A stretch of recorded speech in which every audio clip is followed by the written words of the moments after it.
सनातन शांति। आज सदगुरु माँ ने कहा कि जैसे हनुमान जी जब सेवा में जाते थे तो पहले क्या करते थे, जय श्री राम, क्योंकि उनके समर्थी आने से ही समस्या आ जाती है, ये याद रखते, तब उड़ान भरते थे। इस प्रकार माता पिता बाप दादा की याद है तब लाइट माइट आएगी। जो महारथी माता पिता है ना, माता पिता का ही स्वरूप है, उसको हमें दिल में धारण करना है। जैसे जैसे आगे बढ़ते हैं उसी अनुसार माया भी अपना रूप बताएगी। जैसे जैसे सुरसा बदन बढ़ावा, ताशिव कपि रूप दिखावा, ऐसे परीक्षा विघ्न आएगी। स्व को एक बिंदु लगाई देना है, सूक्ष्म रूप धरि से ही दिखावा कहा है ना। तो वाणी में अहंकार की ध्वनि ना हो। जब अहंकार तब नहीं, तब निर्माण कार्य में सहयोग कर सकते हैं। आज मैंने बताया कि माताओं का जो संगठन बनाना है, जैसे आप कुमारियों का संगठन बनाते हो ना, ऐसे माताओं को भी मधुबन में कुमारियों के साथ संगठन हो। सर्विस अर्थ मैदान में माताओं को जाना है,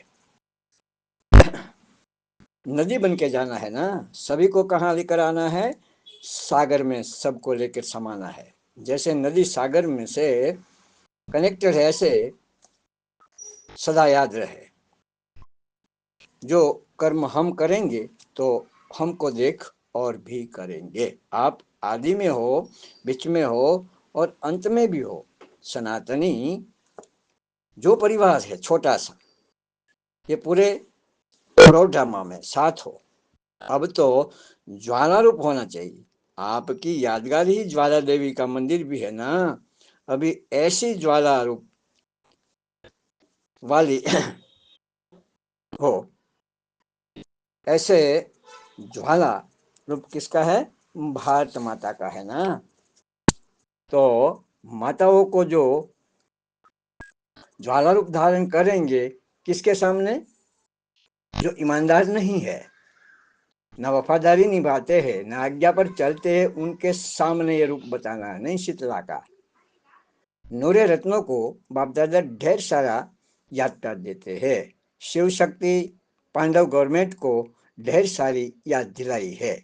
और मैंने कहा कि सार सार है ही बाप, बीज है ना, और विस्तार सब माँ का है। जो जहां तक मन इंद्रिया जाती है, ये सारा विस्तार माँ का ही है। और बाप को जीवन में क्या करना है, सार को धारण करना है। दुनिया को यह राज सुनाना है कि रचता कौन है, उनकी रचना क्या है, और दोनों रचयिता है तो उनके वारिस कौन है। जो सुना है उसको स्वरूप बन के सभी के आगे दिखाना है। आपकी हर चरण से बाप दादा का ही स्वरूप दिखाई दे, ऐसा आपका चरित्र हो। आपका हर चरित्र बाप का चरित्र, बाप का चरित्र समाया हो आपके चरित्र में। सिर्फ इतना ही नहीं, आपका चरित्र भी चरित्रवान बने। बाप दादा ने मातृत्व शक्ति को याद दिलाया कि आपको अव्यक्त स्टेज में देखे। जैसे अज्ञान काल में भी कोई कोई है जिसमें बाप का ही स्वरूप दिखाई दे, ऐसी ऐसी भी आत्मा होती है। भले इस टाइम कुछ समझ में नहीं आता, लेकिन सत्य सदा कायम है। ऐसे बच्चों द्वारा बाप का गुण और कर्तव्य दिखाई दे, सदा उमंग उत्साह में रहे, हर कर्म करे। जो अनन्य बच्चे हैं उनको बहुत सामना करना पड़ेगा, अगाव चेतावनी दी जाती है। लेकिन आपका साथी कौन, बाप है ना। तो जिसका साथी बाप है तो कहा है ना, उनको क्या करेगा आंधी तूफान। तो ये समर्थी में है तब, नहीं तो उड़ा के ले जाएगा, तो कोई मुश्किल नहीं होगी। जो सामना करने में रुकावट जरूर आएगी। एक बात है ही, ये बात है ही देहबान की। चलते चलते मैं और मेरा ना आना चाहिए, बीच में जो कामना है वो विघन रूप जरूर बनती है। मेरा मूल्य क्यों नहीं, मेरा नाम क्यों नहीं, मेरी राय क्यों नहीं ले गई, ये जब आ जाता है तो अहंकार आ जाता है। उनके जो प्रवेशता की बात नहीं, यहाँ तो प्रत्यक्ष है ना, तो ये सूक्ष्म रूप से माया का वार जरूर सूक्ष्म रूप में आवेगा। कोई कामना है तो सामना नहीं कर सकते। अव्यक्त स्थिति में एक बातें जरूर धारण करनी है, वो कौन सी बात है? जल्दी जल्दी तैयार हो। अव्यक्त स्थिति में महान बनने के लिए एक बात याद रखो। वो कौन सी बात है? हम कौन है? मालिक के बालक है ना, मालिक तो नहीं है ना, हम सभी मेहमान है। आपको भी वाया सूक्ष्म वतन होकर के घर पहुंचना है।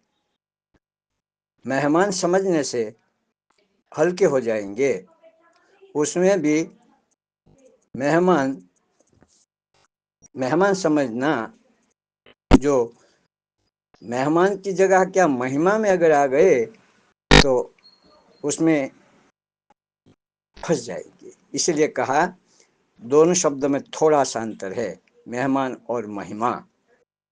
अच्छा, जरा नीचे आते हैं कि मैं और मेरा आया तो गिरेंगे जरूर।